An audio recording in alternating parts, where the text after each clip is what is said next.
Hi, and welcome to another Safety View. We've got a great conversation. It's already in play. Enjoy the conversation. Hey, Ron. Hey, Rosa. How's it going? Well, it's going.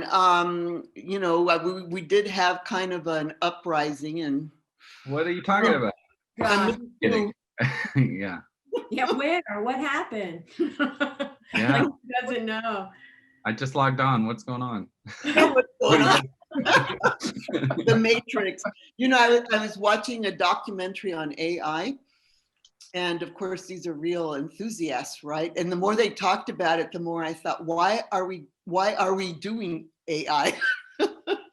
Because it's an unstoppable movement that's going to bring consciousness to machines, and then you have to get into the whole thing of who's going to survive, who's going to run the world, and of course it's going to be the machines, and so then people have to become cybernetic. And But then they can dance all those robots.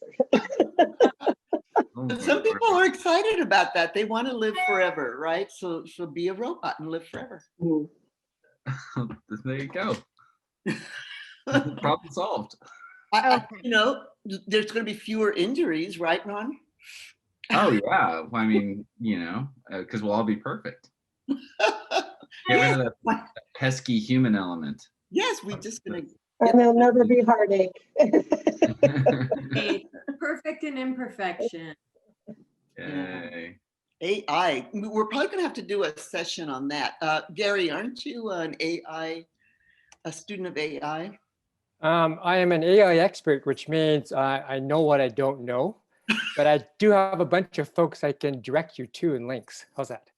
Hey, Gary, the secret is to pretend that you know everything. Right, Then you'll fit right in. Right. Be that far ahead, right? That's all you have to do, just a little bit.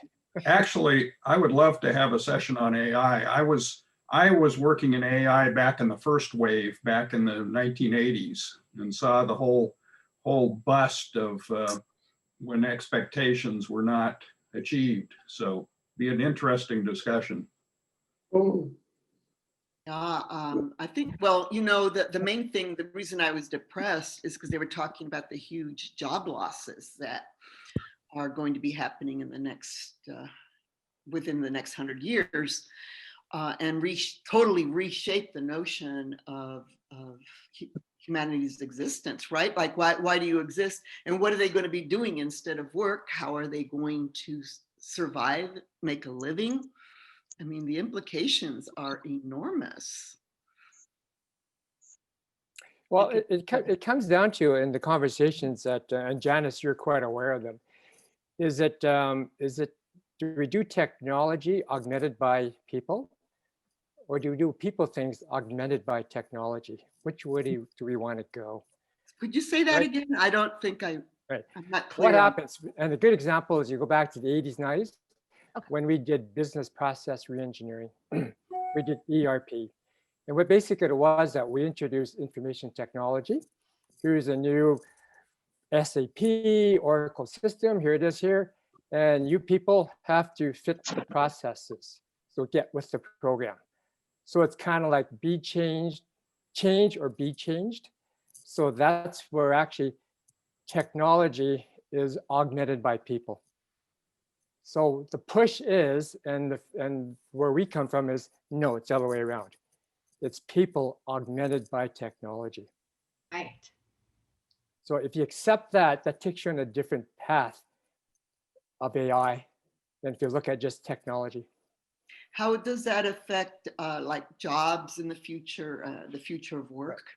Right, so if you know the Kinevin framework, for example, we actually have the clear domain. And in the clear domain is where robotics goes. It's where automation goes. And the feeling is, those are kind of things that the human mind, brain doesn't really need to do anyways, because they're very straightforward, they're clear. Give it to a robot, a machine that never makes mistakes. That supposedly frees our minds up to do all that messy stuff that's over in the complex domain. The stuff that I don't think, and few of us don't think, that computers will ever be able to do. At the end of the day, the machines can't fail. And if you think about the Exactly. kind of stuff that we do, it's the heart stuff. Yeah. It's the empathy. It's the why do we make decisions that we do because of feelings and of touch and of sensitivity. Yeah. You know, it's those pieces Right. that machines can never do. And machines are built on algorithms, and algorithms are built by humans who rely on the past. That's how they program, because you cannot program for an unknown, an unmanageable, unknowable. And that's what you're right, Louise. We can probably feel it. We can probably sense it. We have early detections here. I mean, just look at what happened yesterday here. I mean, like, who didn't see the early warning signs that something was going to happen? And why weren't we prepared for it? And I say we from the context of, I think what happened in the States happens around the world. So as a Canadian, I just feel so much part of what happened to yesterday. Like, could that happen here in Canada? Well, we did have our railways and a lot of key services shut down here in Canada for a number of weeks, didn't we?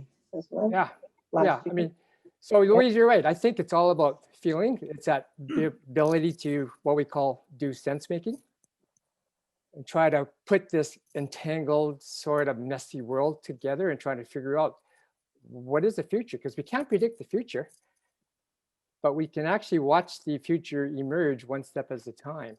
And that's kind of like, as Ron, you kind of know, when I talk about safety, the kind of, you know, we change the conditions to enable safety to emerge. It's the same thing. I mean, robots can't do that.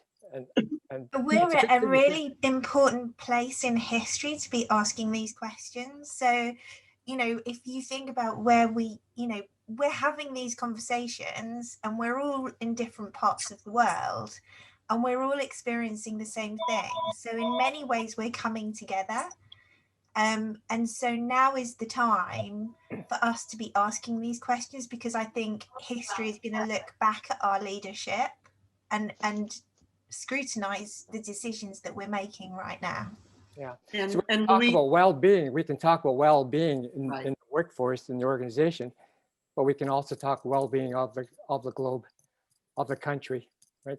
If we can go well, much higher than that. yeah, this is a global thing. And, you know, in the past, and I think this was what was behind the coup, yesterday's attempted coup in the United States, was that we made this huge change to a global economy without considering the people that were going to be impacted. You know, I have to go from making $30 or $40 an hour. Now I'm making 15 at McDonald's, and we say, oh, you know, be happy, you have a job. And that's not the way it works, because people like the welders and the people that used to make a good living with a high school diploma suddenly find themselves adrift, right, in a sea of uncertainty. Yeah. And so this is you can multiply it with AI. It's like a millionfold the transition and the transformation. And we don't seem to really, I mean, we're not thinking about it now, about all the people that were you know, left out of the global economy, and who's thinking about what the AI is going to do to the human existence. Yeah.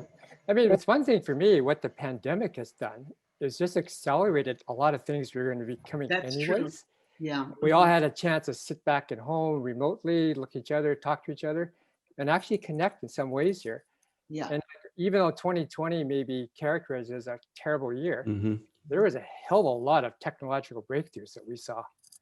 We also saw too how vulnerable we are with a global supply chain. And what are you going to do about that? The thing that really gets me, and the area I'm exploring now, is the whole area of economy, where we've always been on this classical economy theory that growth is good. Consumption. You know, but growth is, you know, this idea of unlimited growth. I think some of us are being a pushback saying, we can't do unlimited growth anymore. It's well, we never could, but we didn't know it. But we still try to do it, right? We still push profit. We still push Yeah. GDP. I mean, Right. there's so many different papers said, we got to stop looking at GDP, but we do. We keep looking at the stock market, all these sort of indicators, and we got to sit back and go like, are these the right measures? Well, are these Ron, causing Ron just- ill-being or well-being, these sort of Yeah, measures? I agree with you, Gary. And Ron, you just shared a couple of papers. What was your thinking there? So if anybody has not read Bainbridge's Ironies of Automation, I think it's a classic paper in this sort of space talking about technology. It's from the 80s, which is shocking to me because the stuff it's talking about is so it's so important for what we're talking about today. The basic argument is that as technology increases, we often try to automate things to make it easier for humans, and in the process we end up making it harder. We automate to the point where where the end of our technology is, without thinking about what that does to the human operator, and end up making more work. Or we automate the easy stuff and leave the hard stuff for the worker, even though that may not be the best thing for the worker. That may not be that actually might degrade their skills. And so when they're called upon to actually use their skills in that moment, they have less transparency on the system. They have less skills on how to use, how to operate within the system. And so it's a pretty interesting paper. I think it's worth a read. It's a short one too. Really interesting point, Ron. When we continue to impose a technological system on an ecological one, that's where I think we get into big trouble.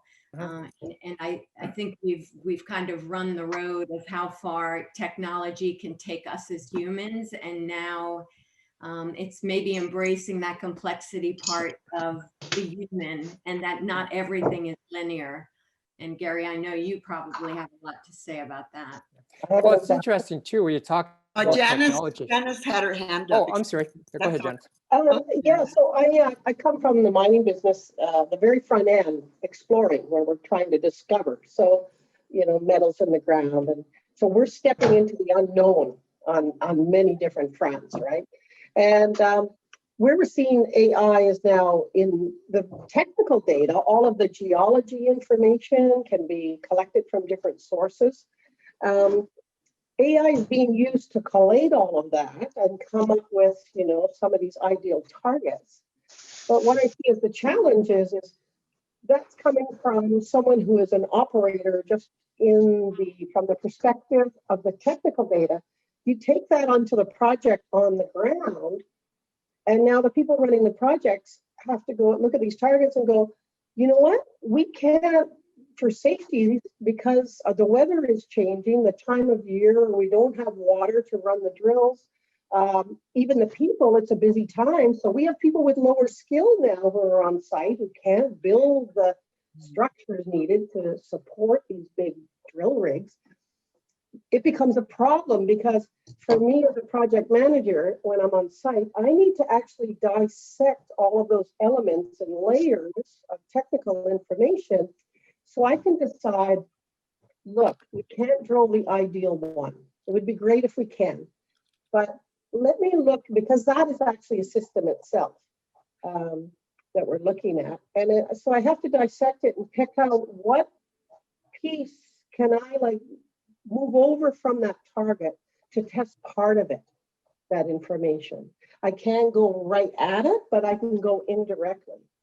And I think with AI, people start looking at all of the accumulation of this question that nobody sees what's behind it. What is the source questions? And it's very difficult now. You're not necessarily able to dissect. So you can go and ask questions at a different level of detail. What do you think? What do you think is the source question, Janice? Just to complete. Well, it could be several different ones, right? Because what they're doing is they're looking at all of these elements, like, okay, what is evidence of, a source fluid that has moved through the rock, what's evidence of a pathway, a channel where those fluids can move along. And then where is there evidence in the rock of barriers in there? But there's all different permutations and combinations of those, because we're trying to find where the gold drop out. What are these fine little fractures? They're like little mini accidents all over the place. they're accumulating, that allows the pieces of the metal, whether it be copper or gold, to be in the document. And there's a lot of different conditions of those fundamentals. And so we don't get to see those questions in there, right? So there can be multiple ones. When we talk algorithm, an algorithm is like a whole series of compiled questions. You might think of it that way. And that is what they use to develop these targets. An algorithm will spit out, you know, an outcome. Isn't that the limitation, Janice, right, with AI, is it's all, I've only read this, so I'm not an expert. It's so reliant on the data that's put in, and the data itself that's put in is biased. And there are so many factors and variables that are playing into it. How do we make a decision? And is that decision contextual? And we're not necessarily seeing where is the cumulative certainty and uncertainty within all of that, just like any work environment that we're in, right? There's threads of certainty that we're working in, threads of uncertainty. And if we're just putting all that together without even being conscious and self-aware of our environment, we're in trouble, you know? I was going to say, one of, you know, when we think about AI, it could be, it's the simplest thing. It's, we have a problem, and the first thing we do is we go to Google. When I was, you know, I've been in health and safety this is going to be my 3rd decade. So, you know, I'm up to 30 years this year. You look so young, Louise. Thank you. I started when I was 5. Yes. And when I started, I had to look stuff up in books. I had to work the answer out. And I see younger professionals coming through now, and they need a template. They need to be told exactly how to do something before they can proceed. We've kind of, you know, somewhere along the line, we're in danger of losing our ability to take these complex issues and actually sit and think about them and work it out, because it's really easy to go to Google. It's really easy to get a soundbite. You know, you write an article and everybody wants it in 600 words. So are we forgetting where we've come from in a way, because we have all of this technology at our fingertips? Yeah. Well, I think Google's just made it too easy almost. I'm like, well, everything's on a template. You made me think of this, Louise. I mean, don't we drill it into everyone, the importance of compliance?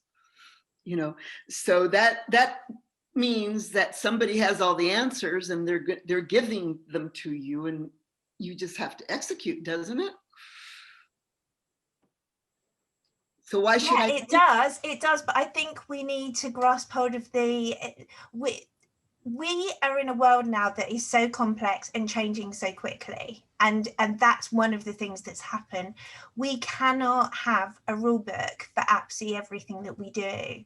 So in order for us to move to the next level, which we're talking about in health and safety, shouldn't we be actually looking at creativity and of taking some of those ideas and moving them on? And I think we're in danger of becoming too rigid at the same time, and that's where we lose the feeling and the human piece for me. Well, I agree with you.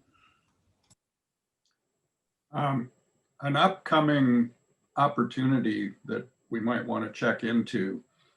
Some of you will remember that this last September, there was supposed to be the International Conference on Applied Artificial Intelligence in Norway.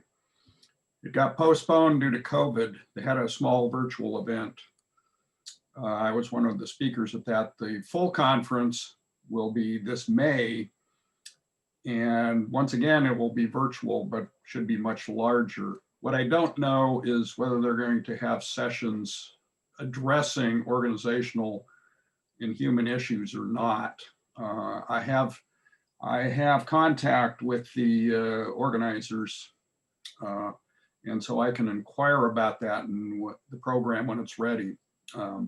So it might be a place where these kinds of things could be introduced and discussed, and the call for papers is still open. Hmm. Well, absolutely. If it's not on the agenda, I would be shocked.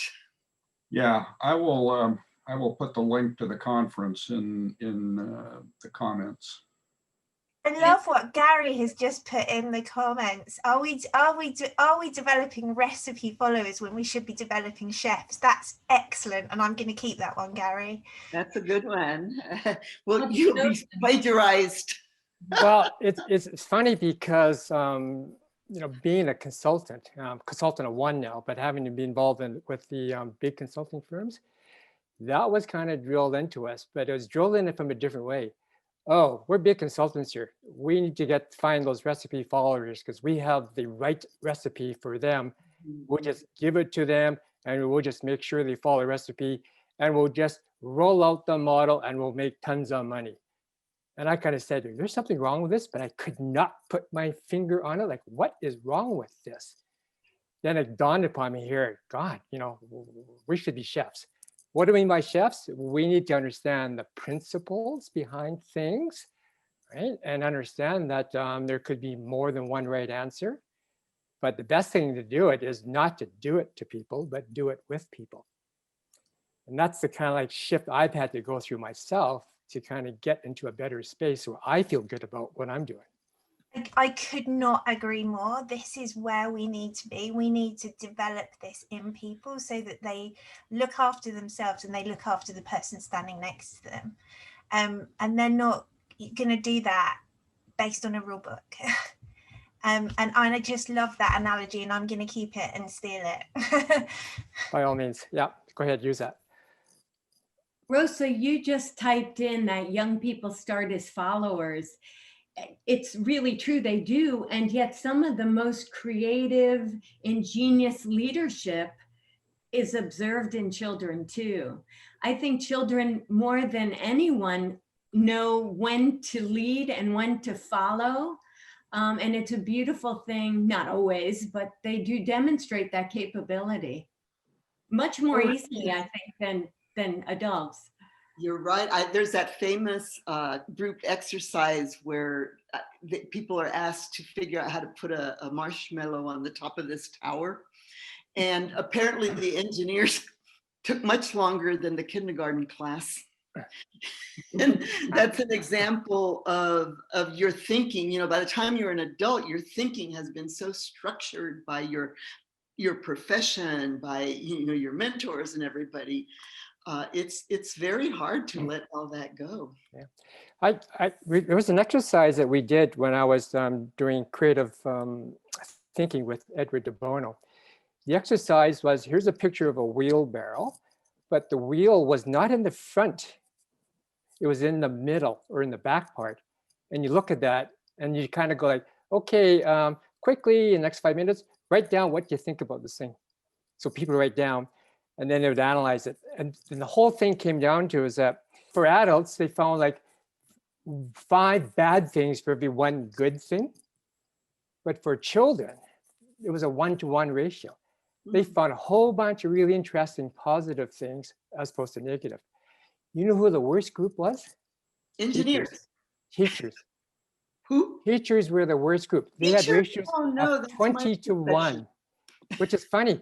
But then it says, well, if you look at it, if you go to a school ground, look at all funny. The signage says, don't do this, don't do that. Where are the signs that say you can do something? So it made us really think about that.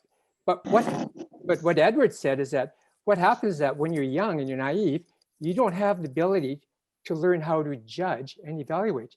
You learn that as going to school, and you learn how to do all the critical thinking. You learn all that sort of stuff here. As a young kid, you just think everything's cool. Yeah.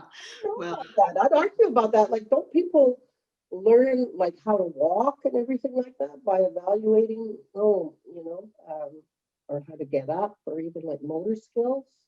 Do we not have that kind of ability to evaluate very early on? Yeah, I think that goes back to Rosa's that, they follow. They're excellent followers of subtlety. And somehow, probably to Gary's point, it's worked out of us with the rigidity that we do need to do well in society.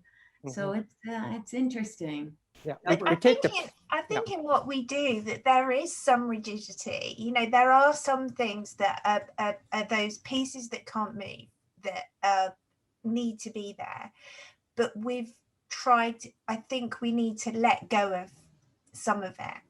I think there needs to be a much greater balance, and that's where we need to put the heart back into it, into the stuff that we're doing. Yeah, we do talk about putting more play back into work.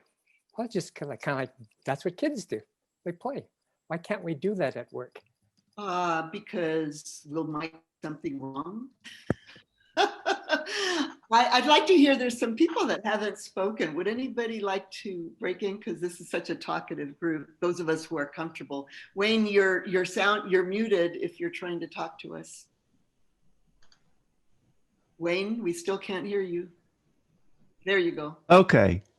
I just wanted to piggyback on what Gary was talking about, about, the signs that say, don't do this and don't do that and everything. And it just reminded me that quite a while back, I learned that is not effective. Telling people what not to do is not effective. And yet that's what we do in a lot of places. You see it, especially with safety rules, don't. And it not only, doesn't get people to avoid what you want, but it actually gets them to focus on that, and you go where you focus. And so it's one of the contributing factors that actually causes people to do what you don't want them to do, And so it's not an easy thing, like I'm trying to explain this, if I have to use the word don't, but right. Yeah, don't use don't. And I've gotten around that by using the word avoid, avoid. That's something that you can do, avoid this, avoid the risk. And so, yeah, I just wanted to throw that in there. Yeah, I think our language is critical, Wayne. Absolutely. Yeah, absolutely. When you start a sentence with "but," everybody knows they're discounted, right? Oh, but the but. Don't be a butthead, right? That's what I always said. It's a lot of buttheads. Yeah. Yeah. And actually, on top of that, what I've learned also with that is instead of saying but, you use the word and. Yeah. It's much more effective. It is. Yeah. It is. Janice just asked a really cool question. She asked from Janice, do you want to ask it? That's silly of me to read it.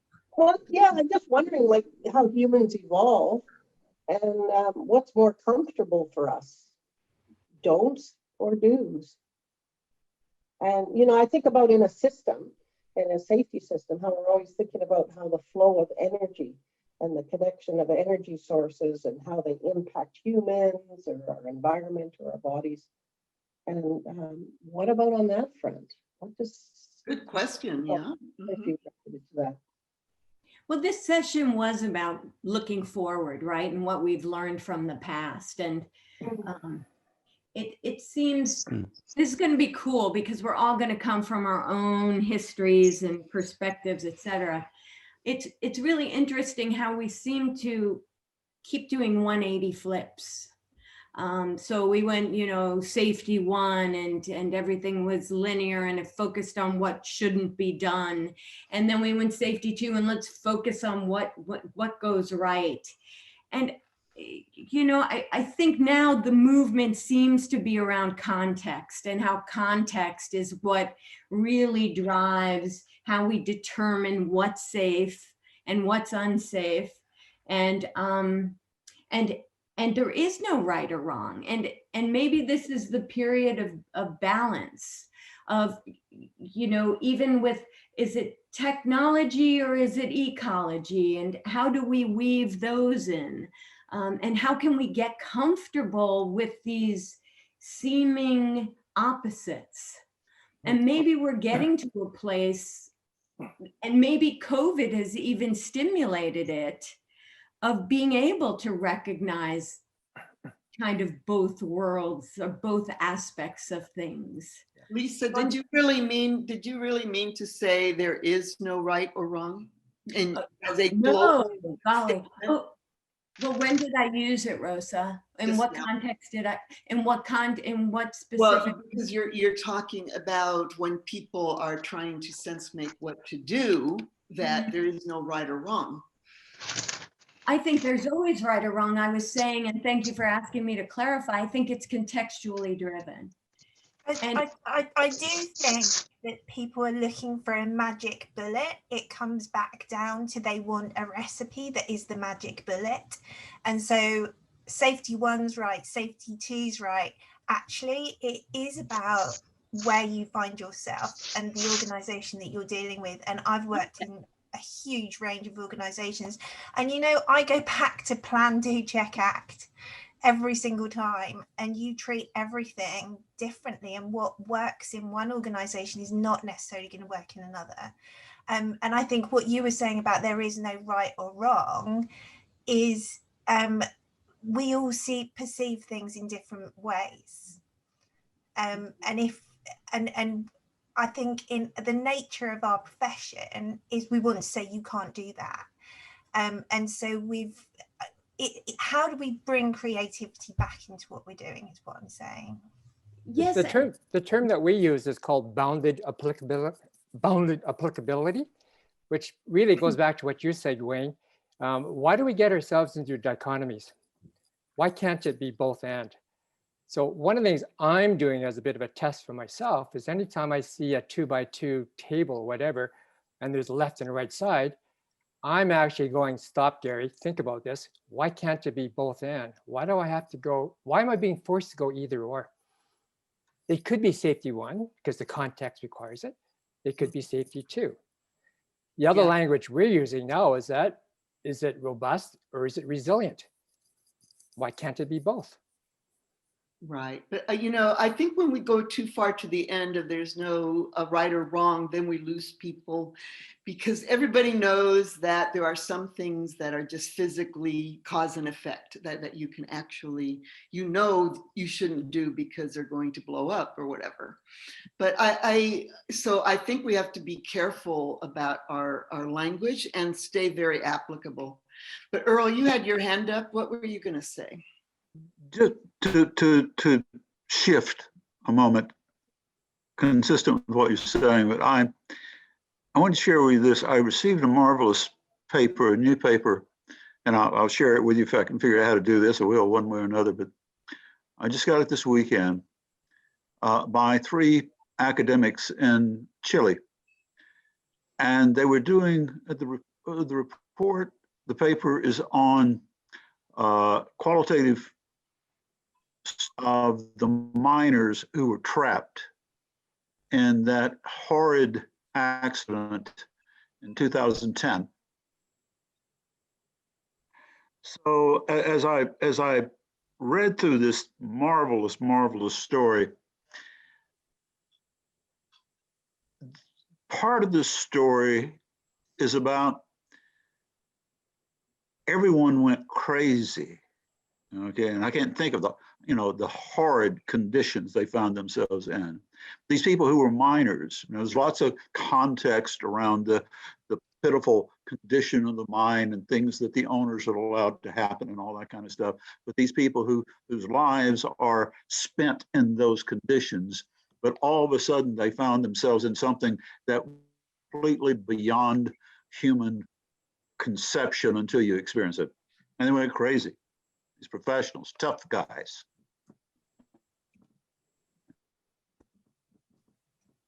And there was a supervisor there with them. And the supervisor somehow had the insight that the traditional roles and responsibilities, the social norms, no longer applied. And you couldn't proceed as if they should, because that wasn't going to work.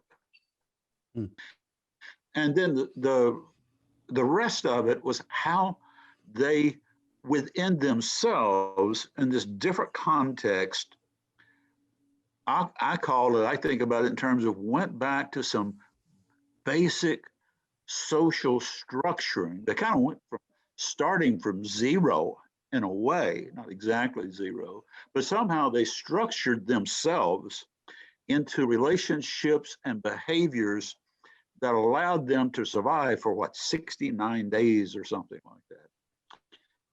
Mm. And so I was corresponding with, you know, a nuclear and intel friend of mine, executive back in DOE now, and saying, hey, you think about this in the context of COVID. And so the thinking that I just wanted to drop into the discussion was, we talk about rules and we talk about models and we talk about all those kind of things, and we can go back and say, hey, this is old stuff. There's studies of expertise. There's all, I don't care what you call it, safety 1, safety 2. You know, it ain't like it hadn't been talked about before. But if we start thinking about, and I do the but, forgive me there. If we start, and I try to make myself do this, think about questions like, what is it that we do that's common in terms of forming social relationships, Rosa? How do we somehow, I'm going to say almost innately, to take about the child situation, figure out something we haven't encountered before, how do we go about in a way that we can work forward? So anyway, that's some of the things that I was thinking about listening to the conversation, and at least where in my little practice as an old rookie now, is get people, you know, out of the, well, I have to do my model or this model, or fundamental, that we can apply, as you said, Lisa, to different contexts. Understand when contexts change. Understand the rules associated with different contexts, the behaviors, and have a better portfolio of understanding to recognize when the situation is recognized, when we need to go back and say, okay, how do we now change the hierarchy, change the rules, and how do we socialize ourselves into the situation? Those are the thoughts that were in my mind. So for whatever that's worth, I'll see if I can figure out how to share this paper. It's quite powerful. Nice. I tried to capture those questions in the chat, Earl. I think what you're asking is what do we see are the common social kind of relationship aspects. And I think the other part of that is when we enter novel situations, how are we successfully adapting socially as well as in the process? Is that a fair capture? Oops, I'm doing my unmute thing here. It really was not intended. I didn't have a coherent message. I had thoughts that reading that paper, stimulated within the context of, you know, what we've all been living with, what I've been working with, and seeing all the different perspectives, you know, about the different responses to COVID, I guess, and trying to think my way forward to a more fundamental way of looking, you know, than using models to do so. You know, that's basically it. Yeah. More reactive. So yesterday I had a really interesting conversation with Chuck Castro, who we invited onto the Thought Lab, and he went as a consultant out to Fukushima. And in his book, Blackout, he had, and thank you, Bill, for introducing me to him, by the way. He had a really interesting perspective on the uniqueness of leaders in times of crisis, in the unknown and the unexpected. And, you know, in our conversation yesterday, it was interesting how the convergence of both spontaneous, pragmatic management capability and the ability to put processes in place quickly, so management, and the ability to catalyze people from an emotionally safe place were both critical to success. And we wanted to continue and will continue. How does that crisis management leadership differ from everyday leadership? And could our future be looking at needing more of that crisis leadership management leadership profile. So your thoughts kind of stimulated that for me, Earl. That's very insightful, Lisa. I look forward to, when is our thought lab? When will that be? Do we have a date yet? Yeah, we're going to go in March, and I shouldn't put Chuck on the spot, but I guess I will because he's not here to counter it. He'll be our invited speaker. Okay, yeah, yeah. What is the difference between crisis? It's what does it do to us as humans that makes us more collaborative, more open to new information? Can we generate that same reaction out of crisis, right? And maybe some of those characteristics will be the same. I think it's worthy of some investigation and observation. Yep. Comes from modern leadership though, isn't it? It's that kind of letting go. It's saying, you know, take this, work it out. I'm not gonna give you the recipe. And in a crisis, we're all in the same boat. None of us have got the answer, so we work it through together. And I think as leaders, it's that piece where we don't give someone the recipe and stand back and let them develop. And that's not always that's not necessarily a comfortable place to be. You know, yes. And after talking to Chuck, no, too, Louise, it was fascinating to realize that part of our safety to perform in crisis is having a leader who steps up and can give some guidance, but then can also say, hey, I need the experts to come in. So it seems like it might be this interesting hybrid. But I'm going to shut up and let others talk. Sorry, I'm talking so much. It's all about the balance. Yeah, I'd like for a moment to go back to Earl's observation with the miners in Chile, because they were forced into a life-changing situation, right? And so they had to develop, in OD, of course, we have these models that talk about how groups form, right? That they go through certain cycles. And one of the things that happens right away is that somebody emerges as a leader, right? And there may be more than one, but usually it's one. And then there's that whole, conflict, and then, getting together on, this is the way we're going to go forward, and then going forward. So there seems to be that that cycle that we go through. So I wonder, but if that happens in crisis, but at a much faster rate. Typically in crisis, you're hoping that the group has already gone through what you're calling the storming stage. Mm-hmm. And you're hoping that they've moved through that stage, and they've gotten to a stage where they can work out conflict in a very quick way in order to move through that crisis. I had come from a social work background, and I've always found it very intriguing that in the health and safety professional field, we don't talk about developing and nurturing group dynamics mindfully in the workplace. So I put that out for food for thought. Yeah, teaching. Tamara, that's something that is a future need, because again, I hope that we can emphasize the point of this discussion today is what is different in our future? What is the ideal performance environment? So is what you're proposing something that is going to be a critical factor? What are other people's thoughts? We're hearing a lot of quiet people today.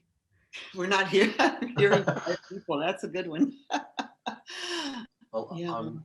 I can give a slightly different perspective. I'm afraid I was late to the meeting, so I didn't hear. We're glad you came. No worries. Thank you. But just hearing some of the bits there, I do, unfortunately, probably like many of you, accident or incident investigations, and sometimes they're with people I've worked with for quite some time. And one of the key things I find when something has gone wrong and someone's been injured is people are far more willing to listen because they actually have to. Not only because someone's being hurt, but because there are other driving forces. They may be prosecution, they can be insurance issues, and people are often scared when they're at that crisis point. So the group is fun. That you may have given similar messages to, whether it's about training, guarding, attitude, staffing levels, fatigue. They change remarkably when they've had a fatigue or a training related accident. And there's more of a Damascus approach, that people suddenly see that light and book lots of things that they could have done any time in the last 6 months, 2 years, 3 years. And that is shaped by crisis or by events. If I've missed the direction of the room, please accept my English apologies. Not at all. We all have accents, right? I noticed, Ron, you put a question into the chat. Did you want to elaborate on that? Sure. I mean, this discussion about crisis, what pops in my head is actually something from Barry Turner's work on disaster incubation theory. And in his theory, one of the things that struck me that was interesting is this definition of a disaster is an event that causes a sort of like social shift in how we see the world, like a fundamental surprise, like, oh my God, the world is very different. Some of us may have had that yesterday.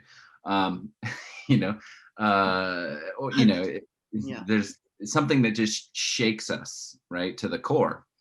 And that, and then piggybacking on that, there's another paper, and I can't remember the author's name, from the 90s, where he said the best predictor of emergency behavior is pre-emergency behavior. Because to say otherwise, it assumes that the people are aware that this is an emergency and I need to change my normal patterns, right? And so there has to be a step that people go through if we're going to say that, how do people respond in a crisis? Well, the same way they'd respond in a non-crisis, unless they know that they need to do something different. So how do people know that they need to do something different? What are the triggers that help them identify that this is actually something, this is bad, the question about the Capitol Police yesterday, I think, is a great example. A lot of people are criticizing their response. How do they know the difference between a normal protest and an insurrection? Does an alarm go off? Is there a flag that goes up? What happens? They need to be able to identify that in real time and then respond appropriately. Well, I have a theory about that, but we don't want to get into politics, because I love you. For when the Black Lives Matter protesters were there, they were very well prepared. Yes. Well, I think that plays into it. I think these are all factors. I think so. We're human beings, right? And we all come, as you said, we all come from our own experience and our own perspective. CNN did a really great job of analyzing last night and having many perspectives on it. It was interesting how they were saying just what you're alluding to, Ron, and that is our ability to pay attention to the nuanced cues so that they're no longer nuanced. And we train ourselves. Now I'm going back to some work that Jim and I had done for the DOE labs for a number of years. How do we train to recognize those nuanced cues so that we do prep prior to crisis? It can be done. Well, it's done, for example, the FBI, right? The FBI, other people that work in security, they train all the time on how to respond. I would offer that no matter what level of response they had, there would be people picking it apart today in hindsight. You know what I mean? If they over-respond, that's a problem. If they under-respond, that's a problem. And when everything goes perfectly, nobody says anything. That's learning, Bill. Great point. We're always going to learn, no matter how well something's executed, there's always opportunity to evaluate it. And over preparing could be just as dangerous. Well, it's interesting because in our social work degree program, which for me was 5 years, we took crisis management training right through all those 5 years, because that was a prerequisite. You couldn't graduate if you didn't do that class. So I'll put that out from another discipline. Well, that's interesting. I wonder if that's part of the safety profession set of skills, or it needs to be. That could be a discussion for the future, because one of the things that I find so often is people tell me that they really haven't had much education in how to work with people, you know, the human condition, how to respond. So I think that perhaps since we're going into a profession where crises do happen at different levels, that would be one type of training, how to react, how to support, what do you guys think? Rosa, I couldn't agree more. I think, you know, I absolutely think we're at a crossroads in respect of what we're doing, and it's come out of this pandemic. So our profession has tried to be, I think, a little bit too black and white, and we need to start to thrive in those areas of grey. And where we're trying to build these processes for the right reasons to protect people, are we actually losing sight of why we're doing it? And we're doing that not just for the safety side, which is stopping accidents happening, but you think of health and getting people to retirement in a good shape, in a good place. And this pandemic has allowed us to focus on health. That takes heart, and it takes, we call them soft skills, but for me, they're not soft skills at all. They're difficult, they're power skills. They're the things that make the difference. And I wonder if we've lost some of that along the way, and this pandemic is showing us that we need to come from a heart place. And AI cannot do that. Going back to the start of our conversation. It's in fact actually quick critical thinking skills when you're dealing with a crisis, right? Because you have everything that's coming at you like a fire hose. You have to very quickly determine what are you going to focus on, and what can you put to the side until you can come back to it. And you only have matters of seconds. Like when we're dealing with people who are suicidal, I can't take a meeting to discuss with everybody what our plan is, right? I've got to decide on the spot. When I was dealing with people with Alzheimer's and I had somebody coming at me what they saw because they thought it was a tennis racket. Again, I can't group with my team to see, hey, what are we going to do here? You know, I had to evaluate right there on the spot. So that was the kind of training though that we did over the 5 years, so that when we got out, we were prepared. Just to tap in, if I may, I want to offer a distinction to tag into what several of you just said. And that is a distinction I've tried without success to discuss with some of my engineering friends, the difference between an emergency and a crisis. Okay, we have all these wonderful, I spent years doing this before I started this other incarnation. You know, emergency plans are based on retrospective, you know, analysis of prior incidents. A crisis is something I've never faced before. And that's a very important distinction. And I go to what you said tomorrow, for example, and you were just talking about, Louise, is the people that, at least in my experience, who have a different skill set are what Gary Klein talks about, the first responders, what my friends who are former, you know, veterans of special operations, they train for excuse me, they train for kittens jumping in your lap, okay? They train, that's what just happened to me here. They have one on this side and I have one on this side, okay? But they train for relationships and teamwork, okay? That's the spec ops people, the incident command people. You know, they have certain repertoire, and it's the recognition prime that Gary talks about that you work tomorrow. You have an extensive portfolio of models that you can then start working toward. What might this look like, and what skills do I have to bring to start giving that in terms of complexity theory and all that kind of stuff. But my point is that, at least in my career, most of the training is for emergencies. You know, not for these specialized situations where you have to and start working your way forward. And that's in the more rare ops kind of people and incident command people who train for relationships and communication, I'll say. Bill, I think you've had some work in that area too. I see several of you shaking your head. So anyway, those are my thoughts. That's really, I had never thought of that, Earl, the difference. But it's very real, isn't it?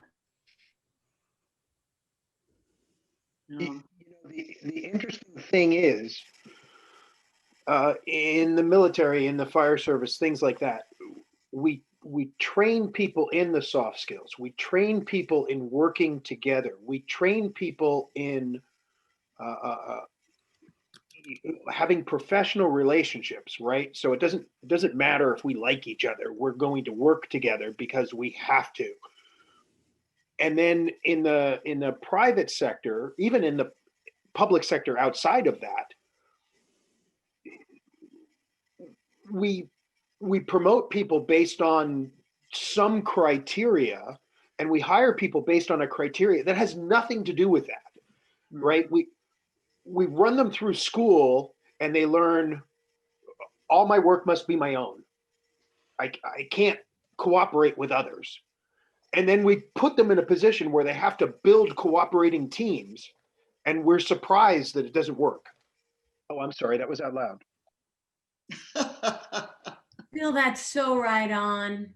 It's so right on. And you know, competition is part of our human nature. We're always looking for threat, right? It's how we evolved and survived. And we also had to survive by cooperating. So maybe again, both are true. And how do we discriminate when one is required and when one is not? It's curious. Nice point. Well, I see it's almost 9 o'clock and I'm willing to stay longer, but I'm wondering if we could turn to, we've had such a great discussion. Can we call out some questions or topics that we want to explore in the coming year? If we could formalize them into questions from what everyone has said or just topics. Let's hear from each person. Whoever's ready may start first. What really struck you as a learning point, a point of departure for learning for the years to come? I'd like to start, actually. Am I on? Yes. Can you hear me okay? One of the things I think that the COVID crisis actually highlighted to me was how when it first started, people really, were fearful, and it was just, a lot of fear, and even for myself. And as time went on, that fear dwindled, and people started just disregarding the whole thing about distancing and masks and everything. And in fact, there were people, I guess I heard, that were thinking, oh, this whole thing is just a conspiracy and it wasn't even real.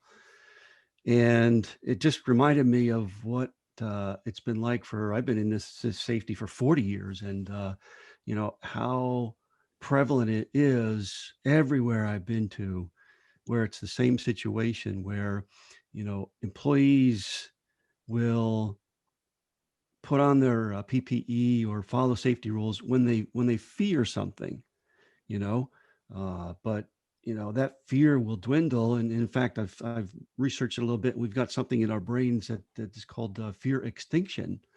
And that's sort of what leads to complacency. But, we were talking about, like Gary, you mentioned the recipes and being the chef. And a lot of people in that analogy, a lot of people may not be interested in eating. And so it's sort of with safety, you know, a lot of people don't have the right attitude about it, is what I'm really getting at. And so I see a need, you know, to address this area where we're looking more at developing people, you know, our the people that we're trying to protect, developing a mindset that, you know, they need to avoid risk, whether they have fear of something or not. You know, they need to avoid risk of what the hazards that they're exposed to, you know, and they need to do that based on their knowledge and their respect for that risk. And so that is where I see there's a huge challenge in safety everywhere. So I just wanted to throw that out there. Thank you, Wayne. That was great. Ron, are you still here with us? He said he may have to jump off. He just put in the chat that he had to go. Okay. I was going to ask if people have to leave, if you could share your thoughts, but we can stay a few minutes over if people are able to. And some people are putting him into the chat. That's great too. The chat is open. I was going to even propose, if folks wouldn't mind before they jump off or as they jump off, what is something either that was a learning point today or that you think is a wave of the future, where we are going in safety. So either one would be really cool to compile. Hi, Rachel here, first time joining in on this and absolutely loving the conversation, learning a lot, and I suppose reliving a lot from everybody's experiences of what they're going through at the moment. And what's come across very strongly for me is, I think because of COVID, we've all gone through a very lived experience within emergency crisis and planning for our workplaces.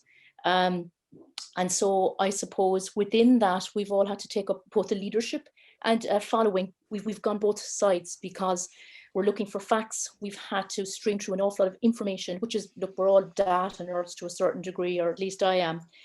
But it is bringing the context, which we've talked an awful lot about today, and bringing that context to the situation, as opposed to just talking about different things. And the huge thing that's come across for people coming back into the workplace is that emotional context, their well-being, their mental health, all these softer things. And I love the point that was made earlier. They're soft skills, but they are really a power skill. And I would love to see that as maybe, how do we get there, both from a leadership, management, and a supervisory capacity, because we're all linking into these different component parts of people working with systems. And then within that, I suppose that dialogue, there's a lot of information out there again, and how do we stream that to make it meaningful? So this is what I've really, really enjoyed in this conversation, and I hope I've brought that together clearly. And if anybody has a question, please feel free to ask if I need to clarify. Oh, Rachel, I think you made that very clear for me. Anybody have questions or? I'm throwing these in the chat, so if I'm not capturing it correctly, please edit. I'm taking notes too, Lisa, 2 minds. All right, anybody else? Come on, I will. what about the AI thing? Oh, go ahead, Janice. Maybe Hey, it's my first time here. Thank you. I'm looking forward to being a part of this. You know, one thing I think about is my passion is about helping people grow their understanding and awareness of risk and uncertainty.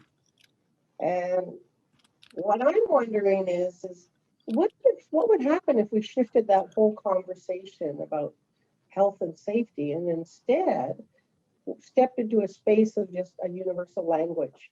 Because then I feel there may be an opportunity, because companies and businesses also think about financial risk. But when we actually come into it, and it seems like such a distant world, but yet it's driving a lot of business and organizational decisions. And what if we can somehow scaffold by, you know, coming towards that type of language or introducing it as well? Lisa, you're giving the thumbs up.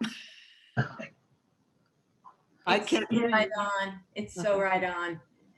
but I'm not going to take the floor again. Who else has? I was just going to say, part of what Janice was describing there is what I see in ISO 31000,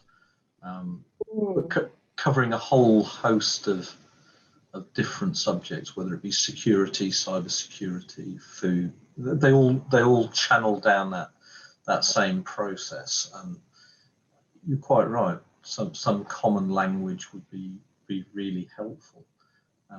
For me, one of the things I see going into the next year, coming very much to the front, is how we help people and how we identify mental health issues within the workplace. It's a huge area that's been made much more difficult by the very sensible need to drive people out of the workplace to reduce one risk, but we are subjecting them to different risks. A lot of companies are aware of the words, but I don't think they're necessarily aware of what it means in terms of employee health and actually costs to that company when they start losing very skilled workers from their organization, and trying to help them to solve that before it's a problem. So yes, it's a crisis. It might not be an emergency yet, but it won't be long. Sorry to be cheerful. No, most organizations come out with this whole, oh, just ask for help. We've got all these programs. And the thing is, the person in the mental health crisis doesn't know they need help. Otherwise, they wouldn't be in a mental health crisis. Oh, I'm sorry. That was out loud. Yeah. Oh, yes. Couldn't agree more. Very true.